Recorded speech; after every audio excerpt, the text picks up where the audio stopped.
In the heart of West Africa, a humanitarian catastrophe is unfolding that demands the world's immediate attention. Right now, as you watch this video, 4.4 million human beings in Burkina Faso are standing on the edge of survival, waiting for help that could mean the difference between life and death. This isn't just another statistic. Behind every number is a mother clutching her malnourished child, a father who fled his burning village with nothing, children who should be in school now living in makeshift camps. Today, we bring you the story of an unprecedented $1.4 billion response plan, the largest humanitarian effort in Burkina Faso's history. But will it be enough? To understand the magnitude of what's happening, you need to grasp these numbers as living, breathing people. 4.4 million people. That's more than the entire population of Ireland. It's equivalent to every person in New Zealand needing emergency assistance just to survive. Who are they? 2.2 million host community members, ordinary Burkinabe citizens who opened their homes to fleeing families, now themselves struggling under the weight of this crisis. 1.2 million internally displaced persons, families who had homes, farms, and dreams. They woke up to gunfire, grabbed their children, and ran, leaving everything behind. Now they live in overcrowded camps, wondering if they'll ever return home. 902,042 returnees. People who fled and tried to start over elsewhere, but came back only to find their villages destroyed, their fields barren, their entire way of life shattered. And 41,979 refugees, men, women, and children who crossed borders seeking safety, caught between countries, desperate for help. These aren't victims of natural disaster alone. This is a result of extremist violence that has ravaged West Africa's Sahel region. Burkina Faso, once relatively stable, has been torn apart by insurgent attacks, intercommunal violence, and a security crisis that has displaced millions.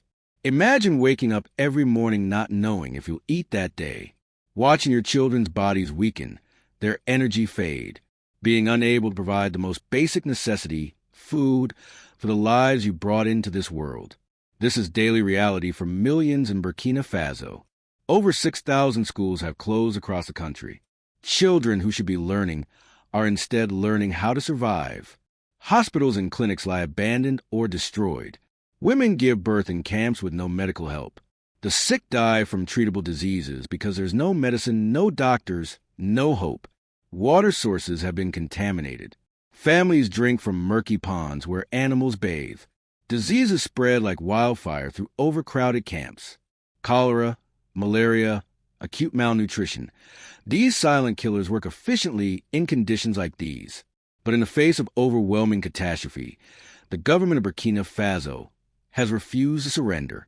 Last Wednesday, they launched a national humanitarian response plan for 2026, valued at 769.8 billion CFA francs, approximately $1.40 bill. Lion USD.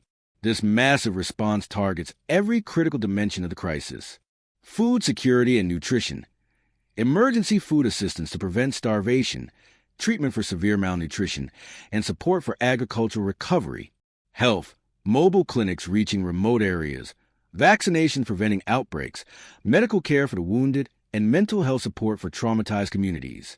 Protection, safeguarding women and girls from gender-based violence, preventing child recruitment by armed groups, providing legal assistance and family reunification. Water and sanitation, drilling new wells, distributing purification tablets, building latrines, preventing disease outbreaks. Education, temporary learning spaces, teacher support, educational materials. Because even in darkness, children need hope and a future. Shelter, providing tents, blankets, cooking utensils, sleeping mats, basic dignity for families living under trees. Burkina Faso cannot face this alone. No nation could. That's why Maurice Zanangpo, UNHCR's resident representative and humanitarian coordinator, stood before the world and pledged $658.5 million USD. $658 million from the humanitarian community to reach 2.7 million of the most vulnerable people. This isn't charity. This is emergency assistance. Food arriving in camps where children haven't eaten in days. Medicine reaching clinics where people are dying from preventable diseases. Teachers resuming classes in temporary schools. Dignity being restored to people who've lost everything. The UNHCR, UN agencies, international NGOs, and humanitarian organizations are mobilizing resources on an unprecedented scale. Aid workers risk their lives to deliver assistance. Donors give generously despite economic uncertainty. This is humanity at its best. But let's be honest, immense challenges remain. Security is the primary obstacle. Armed groups control vast areas. Aid convoys can't reach people in danger zones. Humanitarian workers risk being killed or kidnapped. Every delivery is a calculated risk. Funding gaps persist. The government needs $1.4 billion. Humanitarians pledged $658.5 million. That leaves over $740 million short, half the amount needed.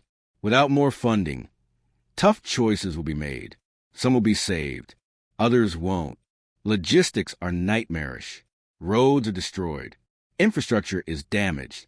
Remote camps require helicopter drops or dangerous overland convoys. And there's donor fatigue. The world faces multiple crises simultaneously: Ukraine, Gaza, Sudan, Yemen. Humanitarian needs exceed funding by tens of billions globally. Every crisis competes for attention and resources. If this plan succeeds, it means a mother will hold actual food and watch her children's strength return. A sick child will receive life-saving medicine, not tomorrow, but now. Families will have shelter protecting them from elements. Children will return to learning, giving them hope for the future. Clean water will flow from new wells. But most of all, it means hope. Hope that the world hasn't forgotten them. Hope that tomorrow might be better than today. Hope that this isn't the end of their story, but merely a difficult chapter. In displacement camps across Burkina Faso, communities are organizing. Women form cooperatives. Youth volunteer as health workers. Teachers hold classes under trees. Even in darkness, the human spirit refuses to surrender. The humanitarian plan launched by Burkina Faso represents more than money and logistics. It represents a choice between abandoning 4.4 million people or standing with them in their darkest hour. Tonight, as you watch from comfort, for 0.4 million people in Burkina Faso wonder if they'll eat tomorrow, if their children will survive, if anyone cares. The answer is being written right now. In the courage of aid workers, the generosity of donors, the resilience of displaced families who refuse to give up hope. This is not just Burkina Faso's story. This is humanity's story. How we respond will define who we are. Dollars into food, medicine, shelter, and hope. For 0.4 million people are waiting. What will our answer be? TrendVibrator, your source for breaking global news. Television subscribe for more in-depth coverage. Thumbs up like if this story moved you. Speech balloon comment your thoughts below. Link share to spread awareness.